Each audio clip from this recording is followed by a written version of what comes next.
October 16, 1947. The car moved too fast for the street it was on. Tires hummed, then screamed, catching the uneven scars of Harlem asphalt. Storefront lights stretched into pale streaks across the windshield. No one spoke. The driver's hands were tight on the wheel, knuckles pale, jaw set like a man making a private decision. In the back seat, Bumpy Johnson sat upright, hat low, coat buttoned clean. He did not lean forward. He did not look at the speedometer. His eyes stayed on the road ahead, calm as if they were rolling at 10 miles an hour instead of 70. The insult had come quietly, not shouted, not meant for the whole car. A sentence dropped like a coin on concrete, light enough to pretend it was nothing, heavy enough to demand blood. Everyone heard it. Everyone felt the space it created. The driver pressed harder on the gas. Street corners vanished too quickly. A truck horn blared somewhere ahead, distant but closing. The men in the car understood the rules of moments like this. A gunshot would have been expected. A hand reaching under a coat would have made sense. That was how challenges were usually answered. But Bumpy did nothing. The silence stretched. It grew heavier than noise. The driver's breathing changed. He had expected an order: slow down, pull over, stop this foolishness. Instead, he felt the weight of being watched without being addressed. At an intersection, the light turned red. The car did not slow. For a breath, Harlem itself seemed to pause. Windows, sidewalks, late-night figures standing near doorways, all of it blurred into one long witness. This was the kind of moment people talked about later if they lived through it. Just before the crossing, the driver's foot hovered. Bumpy's voice came then, low, measured, no anger in it. "Now." The brake was pulled hard. Metal cried out. The car shuddered violently, stopping inches short of disaster. When it finally went still, the silence returned, thicker than before and far more dangerous. Harlem did not belong to Bumpy Johnson because he demanded it. It belonged to him because he carried it without bending. Men said his name softly in barbershops and back rooms, not out of fear alone, but out of understanding. He listened more than he spoke. When he spoke, the room adjusted itself around his words. That was his authority. It didn't rush. It didn't chase. It waited. The streets knew him from before the money, before the tailored coats and careful alliances. They remembered him walking slow, shoulders squared, never dodging a look. He paid debts on time. He punished quietly. He protected loudly when it mattered.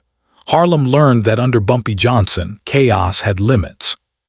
Children were told to step aside when his car came through, not because danger followed him, but because order did. Store owners nodded. Old men tipped their hats without thinking about it. Women watched him pass and knew trouble stayed measured when he was near. That was why the driver mattered. A driver was not just a man behind the wheel. He was a position of trust. He carried time, distance, and vulnerability. Inside a moving car, respect could be tested without witnesses, unless the city itself became one. Rumors had been circulating, small things, glances held too long, words not chosen carefully. Harlem felt the pressure before it could name it. Outsiders pushed at the edges. Insiders wondered how far restraint could stretch before it snapped. Bumpy knew this. He always knew before others said it aloud. He had built his power by refusing to react the way enemies expected. Violence was easy. Anyone could spill blood. Control, that was rare. Control was remembered. Control shaped what came next. The insult in the car was not about speed. It was about permission, about whether the man in the back seat still decided how things moved in Harlem, whether patience had softened into weakness. Bumpy watched the road because the road told the truth. It showed who rushed, who hesitated, who thought momentum could replace judgment. Outside, Harlem continued its night. Dice clacked somewhere. A radio played low through an open window. A couple argued on a stoop, unaware of how close history sat to their curb. Inside the car, the test unfolded without sound. Bumpy did not reach for reassurance. He did not remind anyone of who he was. His name had already done that work. What mattered now was what followed silence. Because in Harlem, power wasn't proven by how fast you went. It was proven by whether the city still moved when you said stop. Pressure never arrived loudly. It crept in the way humidity did, unannounced, uncomfortable, impossible to ignore once it settled. The driver had not woken up that morning planning defiance. Men like him rarely did. It started earlier in places Bumpy Johnson did not sit, a back room, a borrowed drink, a voice that spoke carefully, offering concern instead of threats, questions framed like advice, suggestions that sounded harmless if you wanted them to be. They talked about speed, about nerves, about how long a man could stay calm before the street mistook it for fatigue.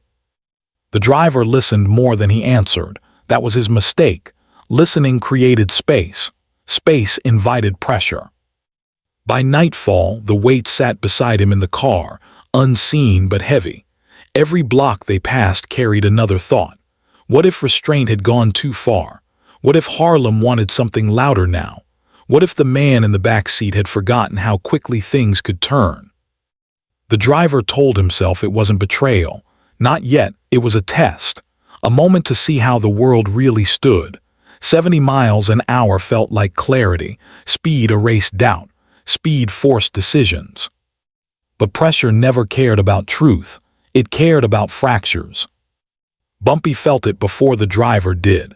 He felt it in the way the car drifted slightly left instead of staying centered, in the breath taken before turns, in the absence of conversation where routine once lived.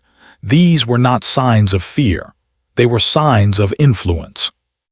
Enemies didn't need to touch Bumpy to reach him. They only needed to touch what carried him. That was the quiet brilliance of the move. No bullets, no witnesses. If something went wrong, it would look like chance. If nothing happened, doubt would still be planted.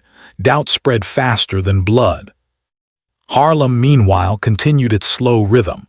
People sensed something tightening, the way animals sense storms before clouds appeared.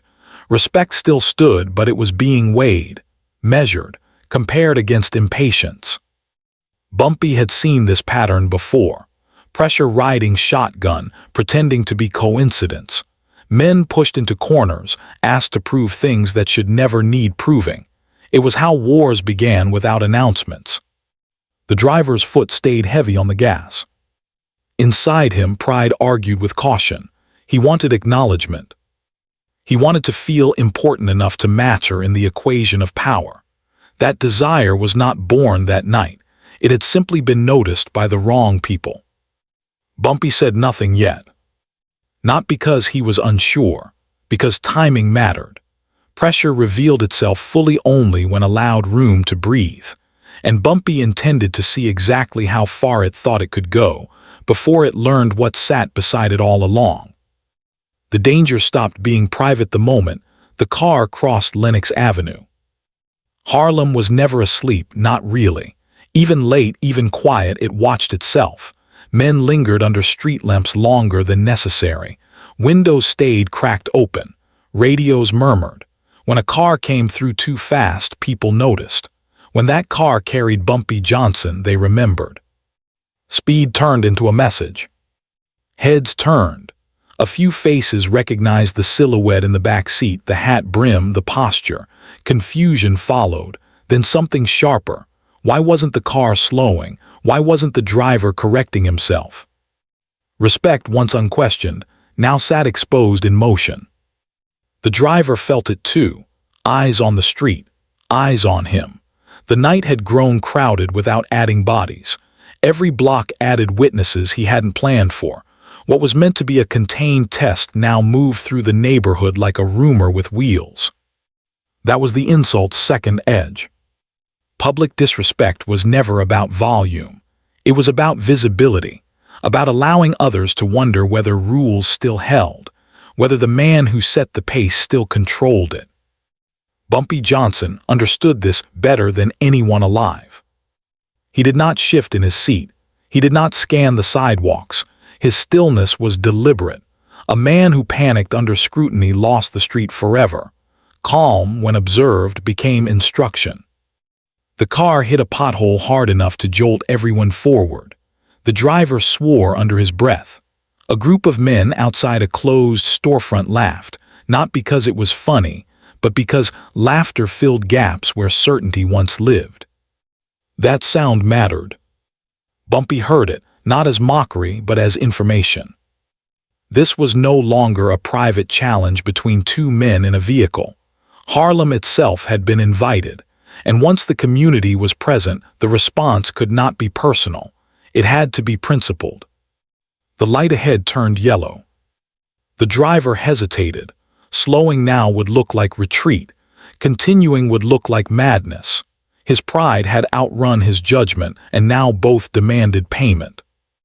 Bumpy's silence stretched long enough for the lesson to form. He had built his authority by protecting Harlem from unnecessary chaos. Shootouts brought police. Panic scared businesses. Blood spilled where children walked. Violence was a debt that never stayed paid. So whatever happened next had to restore balance without breaking the street. The car entered the intersection just as the light turned red. Everything narrowed, sound thinned, the future compressed into seconds. Pedestrians froze at the curb. A truck's headlights flared too close. This was the kind of moment people later described as fate, as luck, as God's hand, anything but the choices that led there. Bumpy leaned forward slightly, not rushed, not dramatic.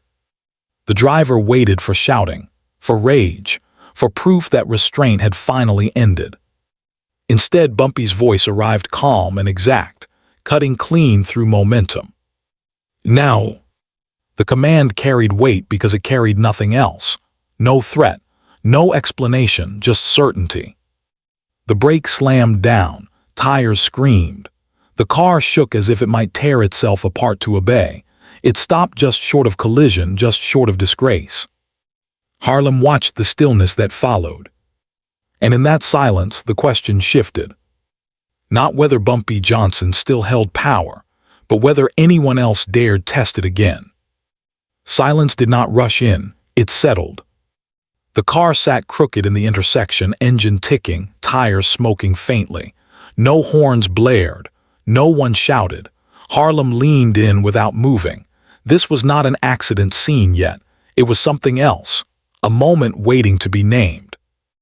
The driver's hands stayed on the wheel. They trembled now. The speed that had felt like control moments earlier had vanished, leaving him exposed. He did not turn around. He already knew where judgment sat. Bumpy Johnson adjusted his coat. A small movement, deliberate. It told everyone watching that nothing had been taken from him. He looked at the driver then, not with anger, not with disappointment, but with recognition. The look of a man who understood exactly how this moment had been manufactured, and by whom.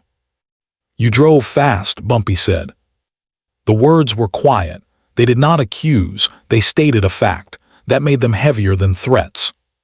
The driver swallowed. His mouth opened, then closed. Excuses crowded his throat but found no place to stand. The street could hear everything now, not the words but the weakness. Bumpy leaned slightly closer, not enough to intimidate, enough to be heard. "Fast makes people careless," he continued. "Careless makes people brave." The driver nodded, barely. Bumpy let the silence return. He allowed the lesson to complete itself. Violence would have ended the moment quickly. Control stretched it long enough to be remembered. Outside, a man on the sidewalk murmured Bumpy's name, not loud, not reverent, certain. That was the correction Harlem needed. Bumpy straightened. "Take me home," he said. No punishment followed, no raised voice, no spectacle. The restraint was intentional. By refusing to escalate, Bumpy made escalation pointless. Anyone watching understood the outcome without seeing blood. The driver eased the car forward this time, slow, careful, every motion measured. The street accepted the change, people stepped back. The night resumed its breathing. What had almost happened mattered less than what hadn't. Enemies would hear about this before morning. They would hear that the test failed without a fight. That pressure broke itself against stillness, that Bumpy Johnson had not needed to remind anyone who he was.